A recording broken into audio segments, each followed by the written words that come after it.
भारतीय प्रतिस्पर्धा आयोग यानी सीसीआई ने गूगल पर 936.44 करोड़ रुपए का जुर्माना लगाया है। सीसीआई ने यह जुर्माना अनुचित व्यापार व्यवहार के लिए लगाया है। मतलब गूगल अपनी मार्केट पोजीशन का गलत इस्तेमाल कर रहा था। आप इसको ऐसे समझिए।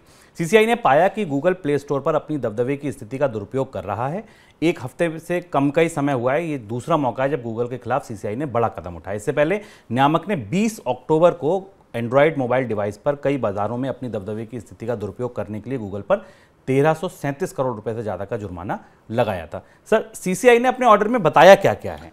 ये मेरे हिसाब से भारतीय आईटी मार्केट के लिए और दुनिया के आईटी मार्केट के लिए बहुत बड़ी खबर है। भारत के कंपटीशन कमीशन की तरफ से एंटी ट्रस्ट लॉ की 2 बैक टू बैक कार्रवाई होना, 1300 करोड़ और 900 करोड़ रुपए का जुर्माना गूगल पर लगाना। इसका जो असर है और उसकी लहरें काफ़ी दूर तक जाएंगी और ये हमारे लिए समझना ज़रूरी है, क्योंकि भारत में अधिकांश लोग अपने स्मार्टफोन का और इंटरनेट का इस्तेमाल कर रहे हैं। गूगल क्या कर रहा था? सीसीआई ने इतने बड़े फैसले में, 2 फैसलों में बार में इस तरीके की पेनल्टी क्यों लगाई और गूगल इस तरीके के एंटी ट्रस्ट लॉ पूरी दुनिया में क्यों फेस कर रहा है, वो इस पूरे ऑर्डर में स्पष्ट रूप से बताया गया। भारत में करीब 97% स्मार्टफोन्स जो बिकते हैं, 600 मिलियन के आसपास स्मार्टफोन बिकते हैं, वो उसमें उन पर गूगल का कब्जा है। यानी उसमें एंड्रॉयड का ऑपरेटिंग सिस्टम इस्तेमाल होता है जो आपके मोबाइल फ़ोन में होता है।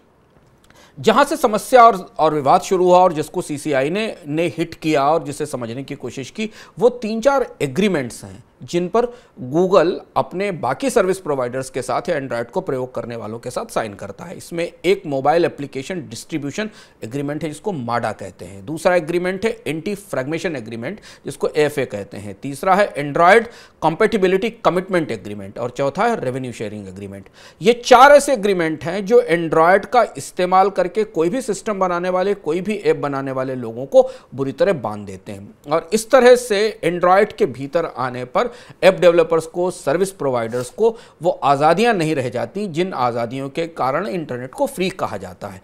चूंकि एंड्रॉयड का सोर्स कोड ओपनली एक्सेसिबल है, सबके पास है, तो इसलिए स्मार्टफोन के जो बेसिक फीचर्स हैं उनमें गूगल अपने लेवल से ये कोशिश करता है कि वो प्रोप्राइटरी एप्लीकेशंस को इंक्लूड नहीं करे। लेकिन इन एग्रीमेंट के जरिए वो इस बात के लिए डेवलपर्स को फोर्स करता है कि वो आकर एंड्रॉयड के गूगल के एंड्रॉयड सिस्टम का इस्तेमाल करें और इसे एंटी कॉम्पिटिटिव प्रैक्टिस माना गया सीसीआई की तरफ से। दूसरा महत्वपूर्ण, काफ़ी लंबा फैसला है ये सीसीआई का। दूसरा महत्वपूर्ण बात यह कि एंड्रॉयड का जो ऑपरेटिंग सिस्टम मार्केट है वो गूगल का सबसे बड़ा मार्केट है और उसमें भी जो सर्च का मार्केट है उसमें कंपनी जनरल इंटरनेट सर्च के मार्केट में भी डोमिनेट करती है, डेस्कटॉप के जरिए, क्रोम के जरिए भी और इसके के जरिए भी। तो जो non operating system specific browser makers हैं जैसे कि फायरफॉक्स वगैरह, इन पर ये इनकी तुलना में गूगल स्मार्टफोन मैन्युफैक्चरर्स को इस बात के लिए दबाव बनाती है कि सर्च इंजन मार्केट में भी उसे बड़ी हिस्सेदारी दी जाए। यानी जब आप अपना मोबाइल फ़ोन इस्तेमाल कर रहे हैं तो सर्च के लिए गूगल के ब्राउज़र का इस्तेमाल भी करें। ये दूसरी महत्वपूर्ण बात थी जिसको कि तकनीकी भाषा में सिक्योर एक्सक्लूसिविटी कहते हैं। गूगल अपनी एक्सक्लूसिव पहुँच बनाए रखना चाहता है। तो एंड्रॉयड के जरिए एक तरफ ऐप डेवलपर्स को उन शर्तों के तहत बांधना और दूसरा सर्च के जरिए जो ओईएम ओरिजिनल इक्विपमेंट मैन्युफैक्चरर्स हैं उन्हें इस बात के लिए बाध्य करना कि वो सर्च इंजन में वरीयता गूगल को दें। ये 2 बड़ी चीज़ें थी जिसके कारण गूगल पर ही जुर्माना लगाया गया। और दिलचस्प बात यह है कि गूगल ने अपने आप को कंपटीशन के तौर पर तर्क दिया सीसीआई के सामने कि एप्पल से उसको गहरी चुनौती मिलती है, क्योंकि एप्पल का प्ले स्टोर और गूगल का प्ले स्टोर और एप्पल के ऐप स्टोर के बीच कंपटीशन है। लेकिन सीसीआई ने अपनी स्टडी में पाया कि नहीं, बड़ा बाजार का हिस्सा गूगल के पास है और गूगल की ये गतिविधि एकाधिकारपूर्ण है और मोनोपोलिस्टिक है। सर, पेमेंट को लेकर भी कुछ फैसला आया है, वो क्या है? दूसरा इशू जो था वो पेमेंट सिस्टम्स का था, जिस पर काफ़ी समय से विवाद चल रहा है। अमेरिका में भी और भारत में भी लगातार कंपटीशन कमीशन इस बात पर दबाव बना रहा है। इसकी शिकायतें की जाती रही हैं कि गूगल पेमेंट सिस्टम्स को भी अपने सारे ऐप्स के डाउनलोड के लिए गूगल अपने पेमेंट सिस्टम का इस्तेमाल करने के लिए कहता है, दोनों तरह से। एक तो गूगल पे और गूगल के प्ले स्टोर के पेमेंट सिस्टम्स को लेकर यह फैसला उससे जुड़ा हुआ है। गूगल इस बात के लिए बाध्य करता है कि जो एंड्रॉयड सिस्टम का इस्तेमाल कर रहा है या फ़ोन इस्तेमाल कर रहा है वो ज़्यादातर ऐप्स की खरीद प्ले स्टोर से करे, गूगल के प्ले स्टोर से करे।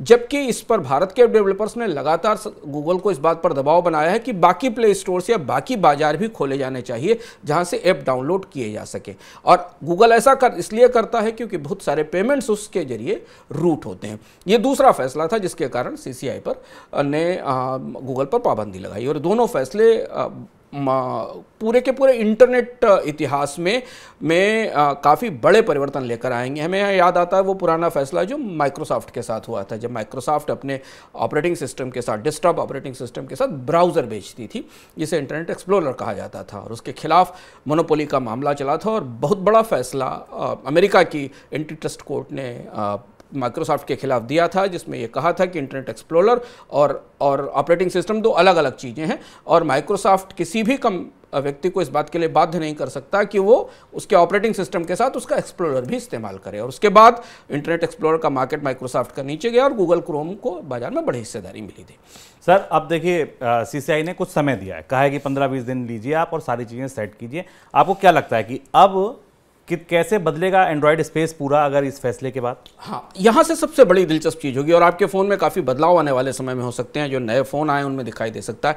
कुछ बड़ी चीज़ें इस फैसले के बाद कम से कम भारतीय बाजार में तो बदलेंगी, और शायद दुनिया के रेगुलेटर इस फैसले को नज़ीर मानकर अपने यहाँ बदलाव करें। जितने भी स्मार्टफोन मेकर्स हैं, इस फैसले का जो फलित है या जिसका अर्थ जो बाजार समझ रहा है, जो हमें समझ में आ रहा है, उस हिसाब से कि जितने स्मार्टफोन मेकर्स हैं वो अब गूगल के प्रोप्राइटरी ऐप को अपनाने के लिए बाध्य नहीं होंगे, वो प्री इंस्टॉल करने के लिए या प्री बर्न एप्स देने के लिए बाध्य नहीं होंगे। इस फैसले का मतलब ये हुआ।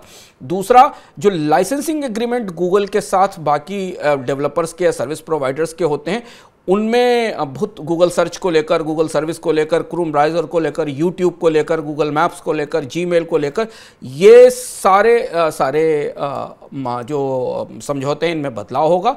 और गूगल को अब डिवाइस मैन्युफैक्चरर्स से या फ़ोन बनाने वाली कंपनियों को इस बात की इजाज़त देनी होगी कि वो दूसरे डिफ़ॉल्ट सर्च इंजन का इस्तेमाल करने की सुविधा भी लोगों को अपने फ़ोन में दे। और गूगल ये भी किसी भी दूसरे API को जिनसे आप ऐप डाउनलोड कर सकते हैं उसको एक्सेस एंड्रॉयड सिस्टम में डिनाई नहीं करेगा, और इससे शायद इंटरनेट के पूरे स्पेस में काफ़ी बड़ा बदलाव आएगा।